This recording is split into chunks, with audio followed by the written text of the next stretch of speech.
Hey guys, it's Haley and welcome to another bookish video.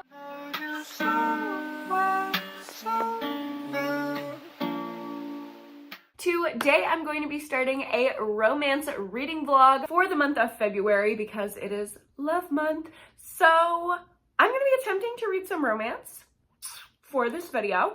I don't know. We'll see how it goes. I have a TBR, but I don't think I'm going to stick to it. I'm just going to try to stay within the romance theme. I have a lot of romance that have come into my life, onto my shelves from hauls that I need to read. So I'm going to be prioritizing my physical TBR and reading some romance with y'all. I haven't reviewed romance in so long, so now is the time. I have to go see some clients this morning, but afterwards I have a good chunk of the day to just hang out, chill, and I think I'm gonna go to the gym and then lay out because it is finally over 80 degrees again.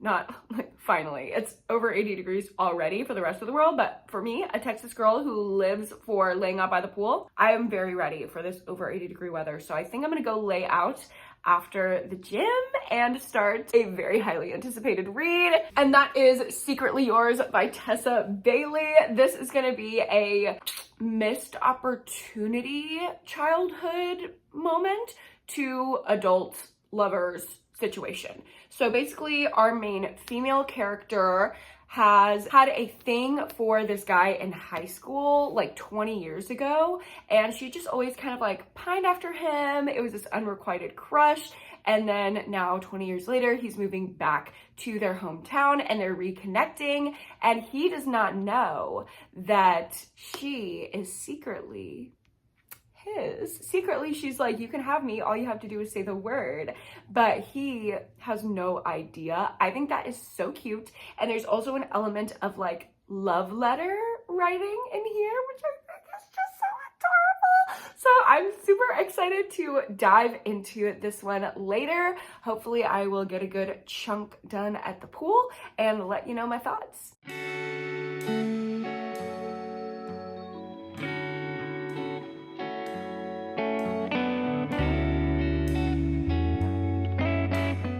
Hold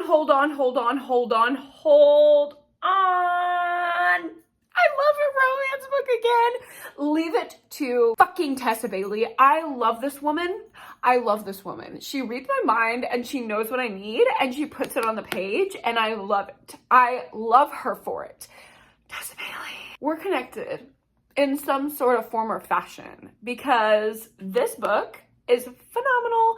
I am a little over a third of the way through. I'm on chapter 9, 140 pages in, and I'm obsessed. I'm thoroughly obsessed. Our female main character is curvaceous. I would not say that she is plus size, but she is definitely not a thin woman, and I love that representation because the one issue that I've really had with Tessa Bailey's books in the past is when I'm reading the smut and he's like, I'm this little tiny girl that just fits in the palm of my hand. I'm like, LOL. I wish I could put myself in that scenario, but that is definitely not me. And this book does not feel like that. So I love that. Also, our main female character is a gardener who lives in Napa Valley and just like drinks wine and plants flowers all day with her 3 cute little dogs. Dream life. And the guy is like super anxious, straight-laced, like tism vibes man. And I'm like, that's literally Cameron. So this girl is living my dream life with Cameron, and I'm like, that's us. I am so happy. This book is just making me so happy. I'm filled with serotonin. I don't know if it's just because I was laying in the sun and I fucking needed that, or if it's because of this book, but I don't care. I'm in such a good mood. I just feel light and fluffy and fun, and I'm so happy. And the little, like, I don't know, just like the atmosphere that Tessa Bailey puts in there, like having the quirky little hobbies for our main characters, having the town be like quirky and have subplots with that. Our main female character has a British best friend, and it's literally like watching Love Island when they're having their conversations. It is so funny. I love her so much. There's a scene where her and her best friend are just like drinking wine and eating pasta and gabbing and being delusional. And I'm like, that is literally me and my best friend. Like, that is actually us, except we're not British. Neither of us are British, so I love it. The little like love note thing is adorable. Tessa Bailey is great at putting the emotional pieces in there and having them feel very, very realistic. Like the therapy journeys that all her characters go on, I'm obsessed with. And she knows how to do a slow burn and build tension without having them get together too soon. Like there has already been some smut in the first third, but they haven't even had their first kiss yet because she puts these like creative ways of like giving you what you need, what you're wanting out of a romance book without sacrificing the slow burn. So like fantasy scenes playing out in the head, some pleasuring of people's selves on their own time. Like, this is always what I want out of a romance. I'm so obsessed with Secretly Yours. Also just the pining of it all. Our main girl is like, I'm his, like I'm secretly yours and you don't even know.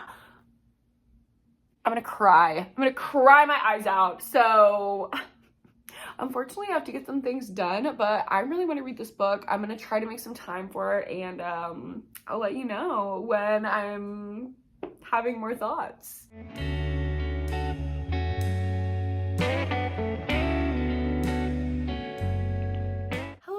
It's the next day. I'm wearing the same shirt. We just got a different hairdo because I wore this outfit for like just a couple hours yesterday, so I'm not dirty. It's fine. Last night after I was laying out, my friend and I, we just like derailed our entire day. My best friend's in her unemployed era, so I, in support of her, didn't do anything I was supposed to do, and instead we drank wine and went to dinner and gabbed. So I have a lot to catch up on today, but the good news is because we were just chilling, hanging, vibing, I got about 80% of the way through Secretly Yours, and I'm loving it so much. I think our couple officially like got together, confessed feelings, yada yada yada, around the 70% mark, and I love that. I love when a couple actually links up in the like third act of the book instead of going all the way to the end and then they get together, and then the epilogue is just like marriage and children, and you're like, wait, what? Because I wanted to see them in a relationship. Like, I've invested so much time, I want to see the relationship. Now we're getting to see the relationship. Another element that I honestly don't know how to feel about is our female main character is a virgin at the age of 29, which is fine, but I don't know if I love that. Like, I don't know. I don't like when a woman not having had sex is like sexualized, or like a man likes that. It's like, What? You like a fresh little child? You like someone who's untouched and pure? Like, that to me is just bullshit. So I don't know. I don't know how I feel about that inclusion, but I'm not gonna lie, there were some things said in smut that I was like, okay, I'm gonna let it go. But overall, I'm still really loving it. I'm hopefully going to finish it up today after work, but I don't know when I will be done with work because, like I said, I have a lot to do. So I am off to go have some sessions, and I will let you know when I have finished Secretly Yours.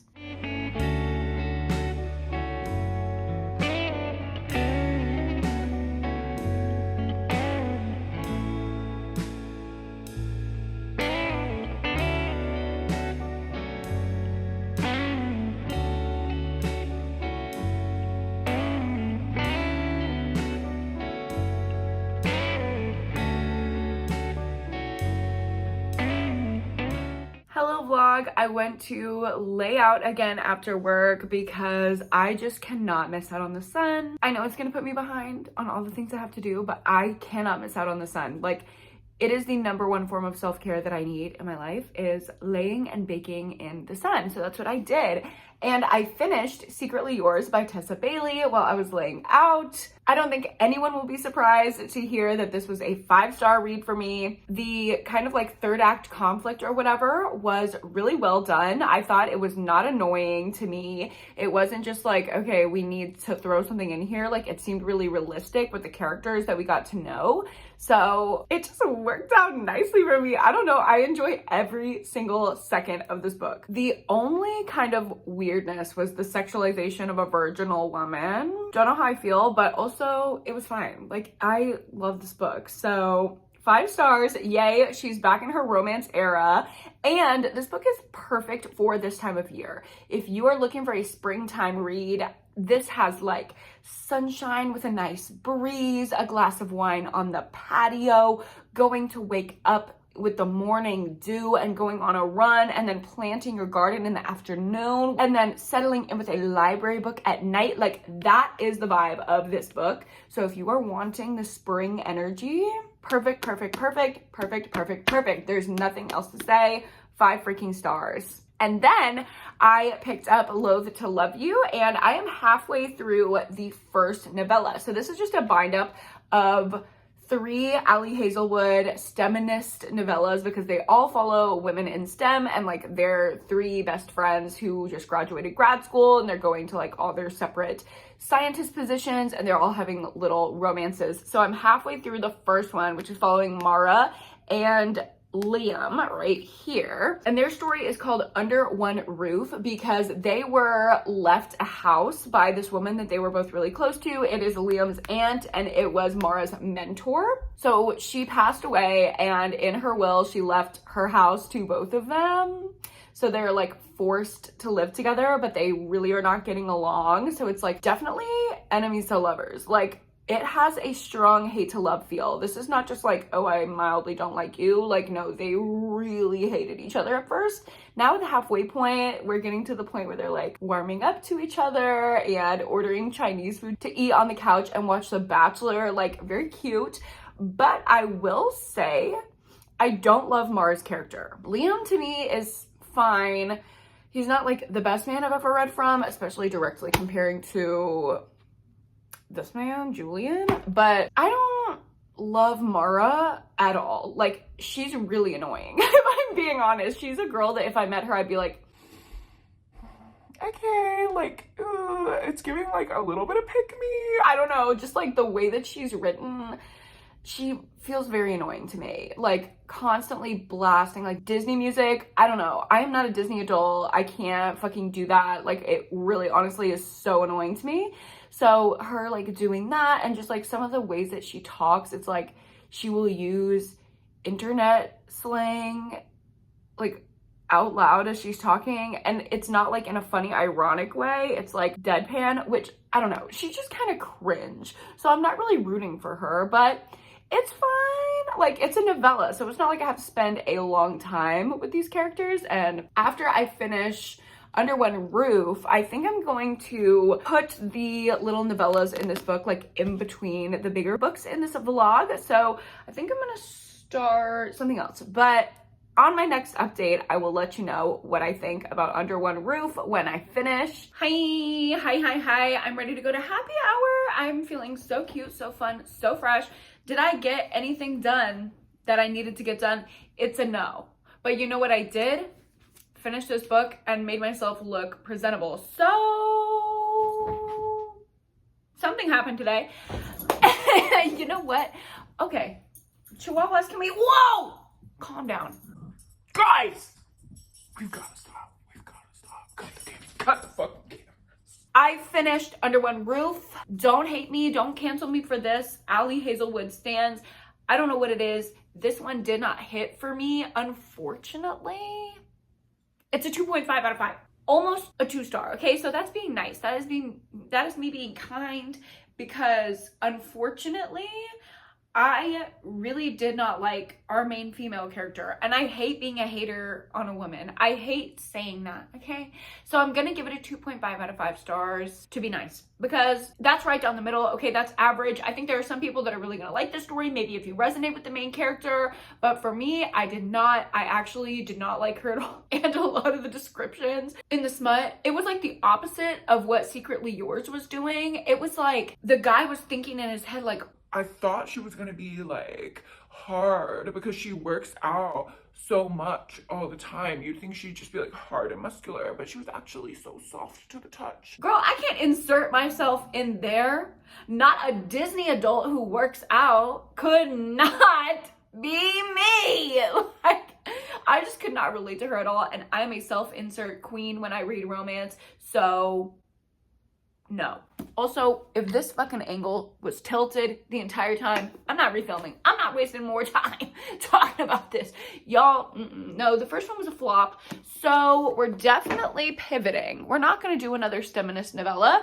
When I get home for sprints tonight, I'm going to pick up Highly Suspicious and Unfairly Cute by Talia Hibbert. This one is very, very highly anticipated for me as well. So we're gonna dive in. It's a short little YA romance about two people who were friends, but they kind of like drifted away in high school. They were in different cliques, and now they are back in each other's lives when they go to like a wilderness camp together. So should be really adorable. I love Talia Hibbert's writing. We'll see how it goes. I will see ya when I get a little bit into it in sprints tonight, but for now, I'm going to Bestie Happy Hour.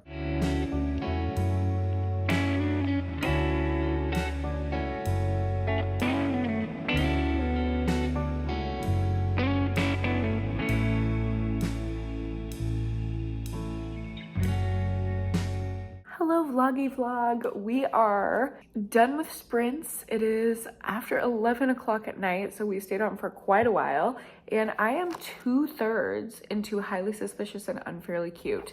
One thing about this book, it is fast-paced, it is easy to read, it is just like flying by. Talia Hibbert is master of banter.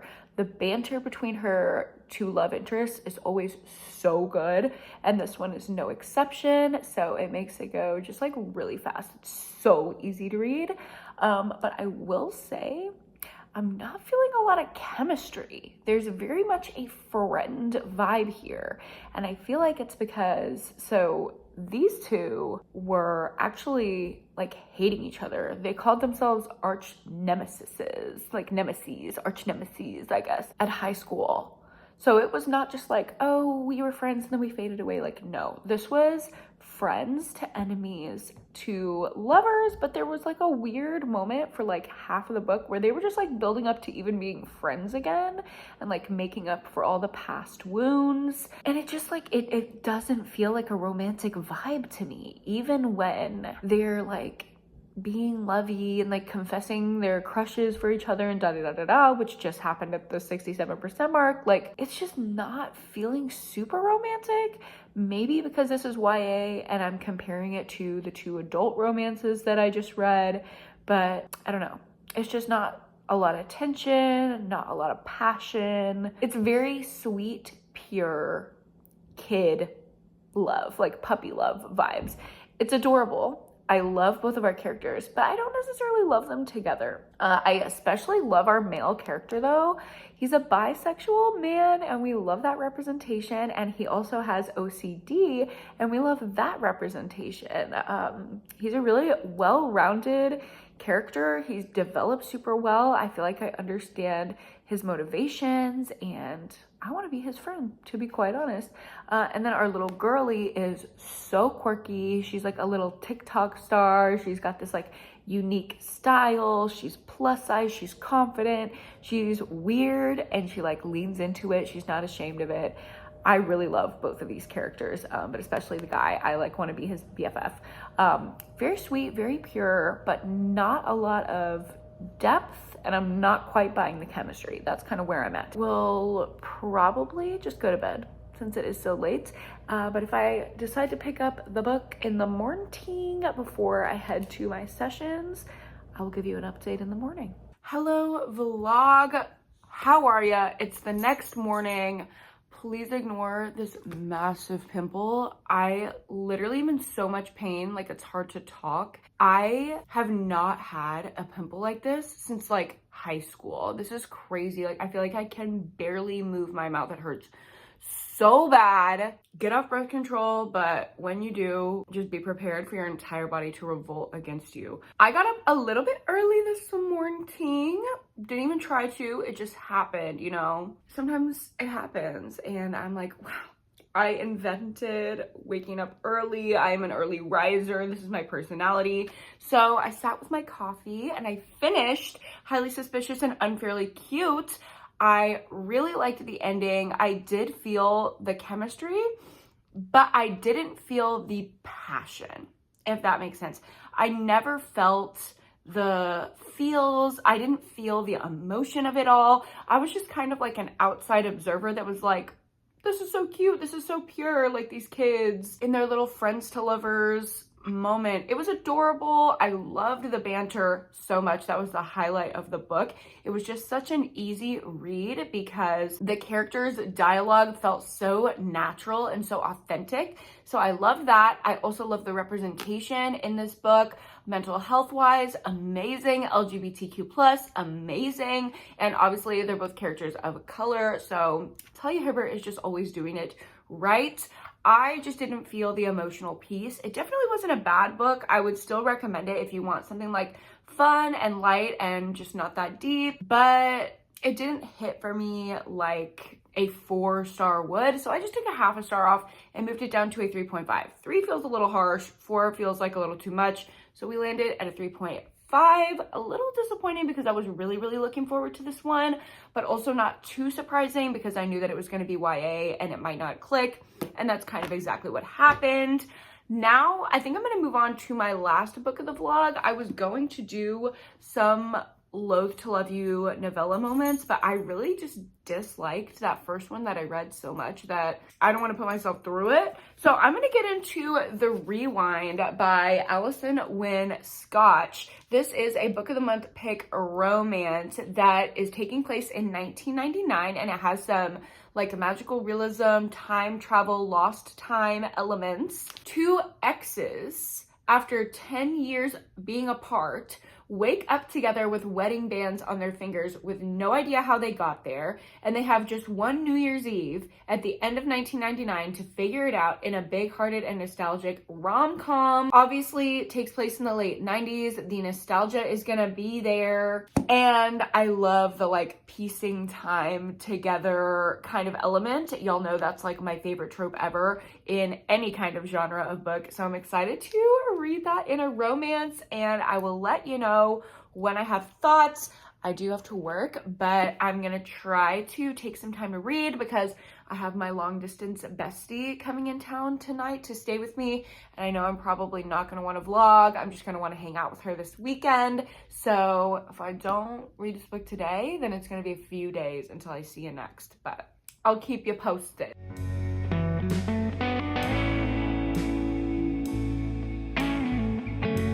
Hello, it's noon. I'm about halfway through my day. 3 sessions down, 3 more to go. But I had a cancellation, so I just get to like chill out in my car for an hour. So I thought, of course, I can't go a day without getting my favorite breakfast tacos, even though it's noon. I'm obsessed. I'm obsessed. Oh, I'm about to feast. So I got that. And I brought The Rewind with me so I can start reading. Yay for tacos and books. Hello vlog. I am about 25% of the way into The Rewind, and it's good. I really like the dynamic of exes, which I did not expect necessarily to love. I just really like that they have like shared history, and obviously they're now ending up in this like quirky situation, and we're putting together the pieces of their relationship, like what ended up happening, how they broke up, at the same time as we're putting together the pieces of what happened the night before and how they ended up together in bed in a random dorm room, married. It's so interesting, and I love the 90s setting, so really liking it so far. I'm gonna go see the rest of my clients for the day, and yeah. Hello vlog, it is later. I am home from work and I am halfway through the rewind. We're still putting the pieces together. Honestly, it's kind of dragging a little bit because it's just like a lot of past, and obviously the past things are not like past chapters where it's like happening, we're hearing the action. It's just like a lot of, oh, I'm having this memory. Oh, I remember when we were here and we did that when we were in a relationship. And it's like, okay. But I would love to have some in-person action happening. So that is kind of bringing down the mood. Although it's not horrible. Like, it's giving fine. I wish that there was more like messing around with time rather than just like flashbacks, because it's getting a little bit stale, a little bit boring at this point, especially at the halfway point. I'm like, something needs to happen, wake me up, drop a bomb, like, can something occur? That is kind of where I'm at with the rewind. So I don't know. I need to do some editing, so I'm gonna take a break to do that. Then hopefully I will be able to dive back into the rewind while I'm waiting for my friend to come to my house. It is currently 5-ish and she's supposed to get here around 7-ish. So I'm hoping that I can get this video done and have some time to read before she gets here and we start, you know, having all of the fun. Hello guys, it is Monday and I ended up finishing the rewind just in like little spurts over the weekend while my friend was in town, while we were like sitting at the park, laying out, We had such a fun weekend and I ended up finishing this book, but unfortunately it was not a fun book. It was not a fun read. I felt very, very, very disconnected to these characters. And we'll get into it, but I want to start by saying this book is a 2-star, and that's me being generous. I didn't know what it was about this book that was causing me to feel so disconnected from the characters, because this had a lot of elements that I usually would really, really like. I love a second chance romance. I love like a vintage romance where we are following a timeline in the past and then something more current, which that was going on here. I love the like time thing where you're like going through time, putting the pieces together. I love unreliable narrators with memory issues. So it seemed like I should really, really like the situation that these characters are in. I didn't have an issue with either of the characters individually. Like, there wasn't anything about either of them that I was like, ugh, hate that. So I'm like, why do I not care about these people? Why am I so disconnected from their love? And I just do not care if they fall in love or not. And after doing some thinking about it, I realized that this book is the epitome of telling, not showing. Every single memory from like the past when they were in a relationship was framed in the story as like a memory, like the person in the present recounting what happened. So it was very much like a verbal thing and not a visual thing. I think this book would have greatly, greatly benefited by flashback chapters that actually went back in time and showed that relationship playing out, rather than just like verbal accounts of what happened back then. And everything was just very ... Like, the writing style was very straightforward, but not in a way that was like digestible, in a way that was really, really boring, if I'm being honest. I found it really, really hard to visualize anything happening in this book, and it just made the story really, really stale. Also, on top of all of this, the part of the plot that I feel like was designed to intrigue me, that I was looking forward to being enraptured by, was the whole like time element, that these two woke up in bed together and they hated each other before they went out for this wedding, and then they woke up the next morning like, how did we end up together, kind of thing, and we're putting the pieces together. Well, I thought it was gonna be like fun, putting the clues, like investigation, Nancy Drew, and that is not what it was. They just remembered. Like, over time, the next day after they woke up, they just like Remembered. And I was like, what? Like, if I knew that that was gonna be the solution, I never would have picked up this book. Like, huh? It was so stale, so just like giving nothing. There's so many other better romances out there. So sucks that we are ending on a 2-star, but we did have a couple good ones in this vlog. Highly, highly, highly recommend Secretly Yours. And if you like a cutesy little YA moment, I highly recommend Highly Suspicious and Unfairly Cute. Under One Roof, you can probably skip. The Rewind, you can definitely skip. And that is my wrap up of the vlog. Thank you so much for hanging out with me and reading some romance for Love Month, even though it's already over now that you're watching this. I hope you enjoyed and got a couple recommendations. If you like this video, go ahead and give it a like and subscribe to my channel if you haven't already. Don't forget to go to therapy and read a book this week, and I will see you guys in my next one. Bye! So